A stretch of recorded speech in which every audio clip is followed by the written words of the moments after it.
నమస్తే దోస్తులు, తిరుపతి వెళ్తున్నాం. మేము ముగ్గురం కలిసి వెళ్తున్నాం. మొక్కు తీర్చుకోవడానికి వెళ్తున్నాను.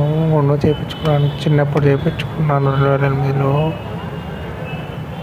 మళ్ళీ ఇప్పుడు 2025లో ఆల్మోస్ట్ 18 సంవత్సరాల తర్వాత అలిపిరి మెట్ల నుంచి నడుస్తున్నాను. తిరుపతి పోవడం 4 సార్లు, కానీ అలిపిరి మెట్లు రెండోసారి.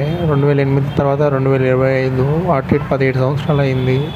ఆంజనేయ స్వామిని చూశాను. చిన్నప్పుడు అదే ఫోటో కాడ ఫ్యామిలీతో దిగాను ఫోటో. చాలా ఆనందంగా అనిపించింది. గంట కొట్టేటప్పుడు, చెప్పుల దర్శనం చేసేటప్పుడు జనాలు చూసి, ఆ క్రౌడ్ చూసి చాలా ఆనందంగా అనిపించింది. ఇంతమంది వస్తున్నారు చాలామంది. ఆంజనేయ స్వామి చూడగానే అలా ఫోటోలు దిగిన తర్వాతకి దర్శనంకి వచ్చేసాను. 14 గంటలు దర్శనం పట్టింది. 2024లో 24 గంటలు పట్టింది. 2025లో 14 గంటలు పట్టింది. ఫ్రెండ్స్తో